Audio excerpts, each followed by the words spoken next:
Welcome to Valley Home Vibes, the podcast that's all about the sizzling hot real estate market right here in the Valley of the Sun. I'm your host, GT Campanile, joined by co-hosts Kevin Price and Lauren Abitbol. We're thrilled to have you join us today as we delve deep into the captivating world of real estate right here in Phoenix, Arizona. Today we're discussing the rise of remote work and its impact on real estate and home preferences. So let's jump into it. So what first started doing your research, Laurent, find anything on, working remotely in terms of stats like before and after COVID? Oh, huge. I mean, before COVID, that wasn't really a thing. You had to go out of the house, go to work, go to the office, and, finish your hours, right? Everything was counted. Um, right during COVID, everything has changed. People still have to get some income. Companies, we still had to keep moving, keep flowing. So they started, the idea of working from home to avoid the spread of COVID, but also were able to, keep their jobs and keep their mindsets, while people stay home. So yeah, I mean, huge influx of people working from home.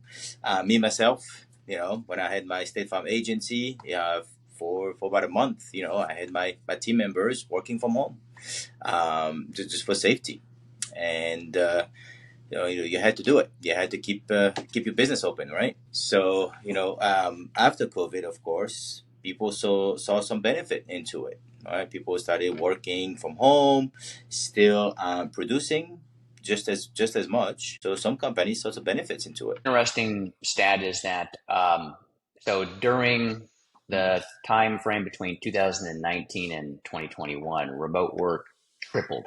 That gives Oh you yeah, kind of an idea. right.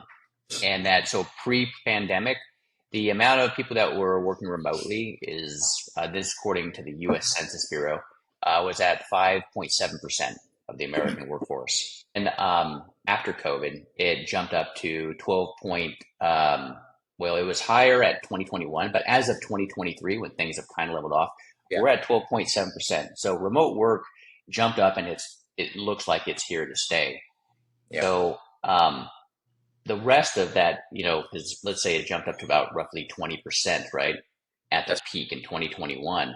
8.2% of the American workforce have some kind of hybrid work model, meaning that they mm, are working from home, where, as before they were not. They were going into the office. that's right. And the people that are have been most affected have been like women and those earning a higher income. Those graphics are most likely to be working from home. Yep.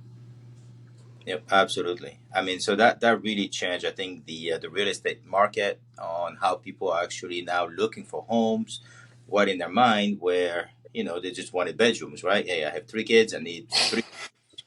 So nowadays they want that extra little frog or that little extra room to have that little office space so that they could have that option to actually be able to work from home, right? So that really, I think realtors and even investors had to really change their mindset on either rebuilding their home or building in those categories so that they can fit people's needs to this day because they are different from, like I said, 5 years ago.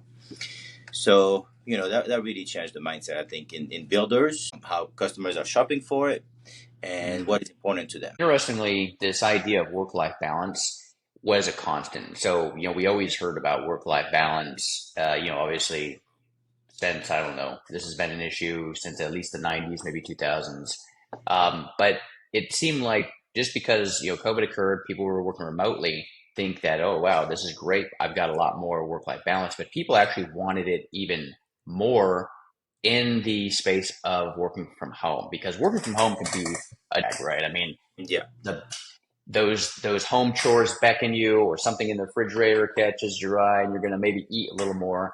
Kids So running these kids while, running around, while dogs you're in Zoom barking, meeting. right?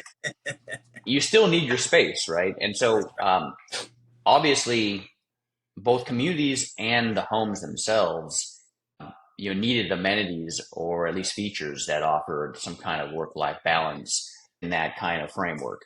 And so I think communities that have built-in amenities or downtown condos that give people access to maybe it's workspaces like libraries or coffee shops. And this was surprising.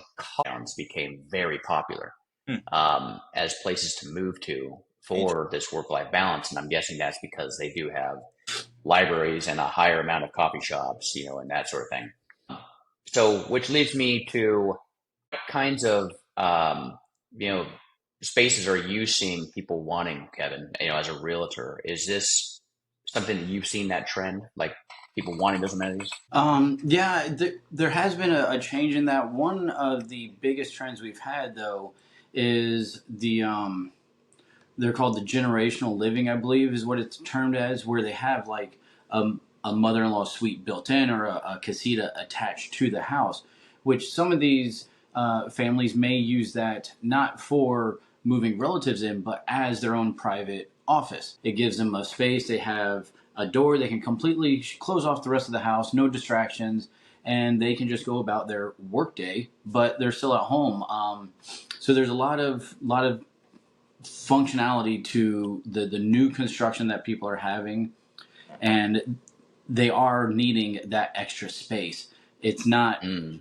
it's not it can be done working out of your bedroom, but everybody's going to want to have an extra room, an extra bedroom for an office space. You're looking at more of having either a 4-bedroom house now, even if you only need 3 bedrooms, because people need their own private space or at least an office area, maybe not a dedicated bedroom. But So the yeah, traditional office nook or den may not cut it for some people. You're saying they need something completely separate and cut off maybe from the main house, like say these next gen homes yeah, that I know NAR that has the next gen set up where it's actually like a in-law suite under the same roof, and it's got its own door to the both the outside, like as you're walking up to the house, and it has access to obviously the main space, from within the house.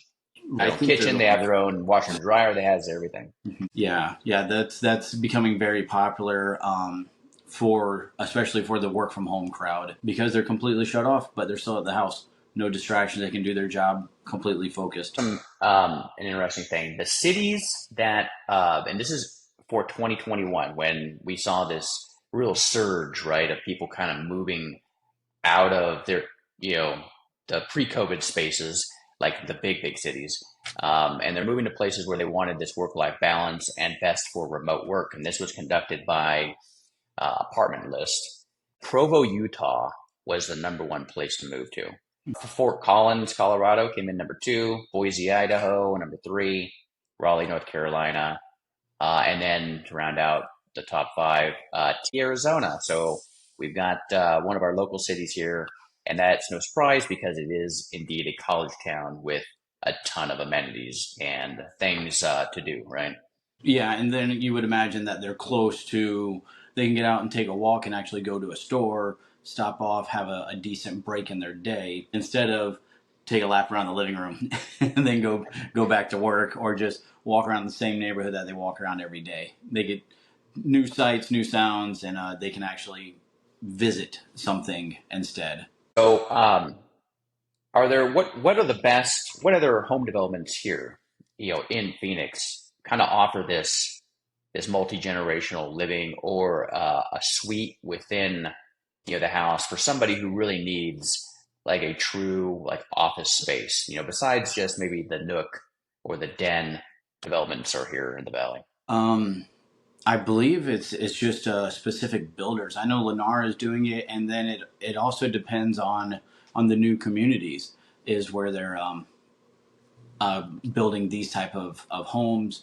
I don't think they're limiting themselves to any specific areas. It's just as they go about with these new model communities, and depending on the popularity of them, I believe we'll continue to see more dedicated office areas within the homes. Maybe not a full blown second house attached to the house like a casita or anything like that, but we're definitely going to be seeing more trends towards an office area to facilitate working from home. 3 bedroom, 2 bath, right? Something in the suburbs or even like a condo or a townhome, deep into, way out there, away from, maybe you don't want to be near downtown. These are still okay places to move to because that, again, if you can find a lot of the amenities that are kind of conducive to remote work, then that would kind of fit your needs, right? A study conducted by teambuilding.com that highlighted this, and the top places to kind of look for would be homes that are located next to libraries, coffee shops, rentable offices like maybe co-working spaces, pools. That was an interesting one. Parks and green spaces. So I don't know if anybody's, I know the Wigwam is nearby. I've never seen anybody, remote workers, but maybe they're there. Decks and patios, Yeah. public courtyards, bookstores, community recreation centers, obviously restaurants, brew pubs and bars. Sounds like a loud place to conduct work, but college campuses, obviously, airport lounges.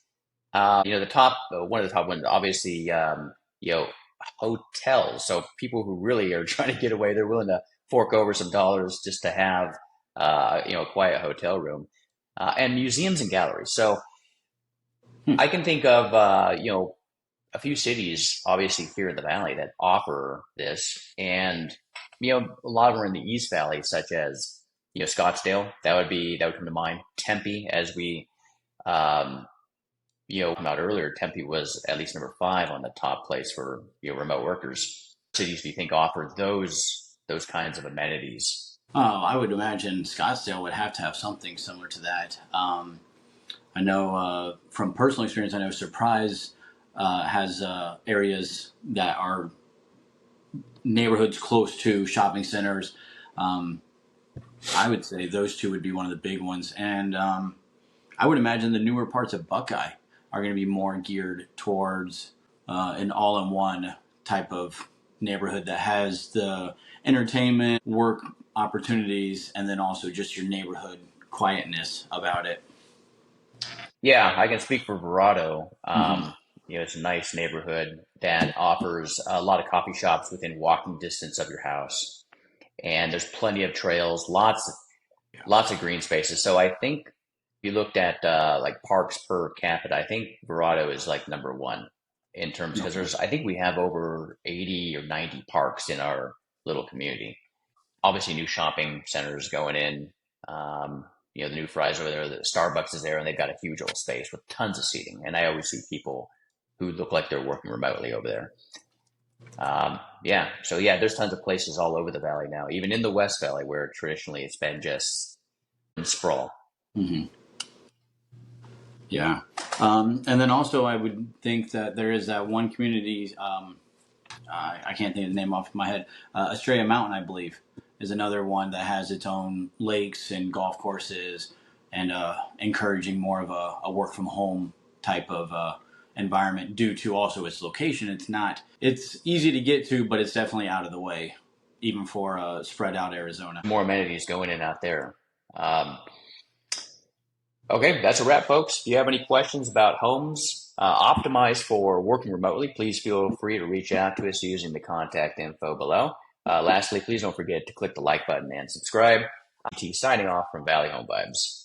Take care. Thank you. Take care.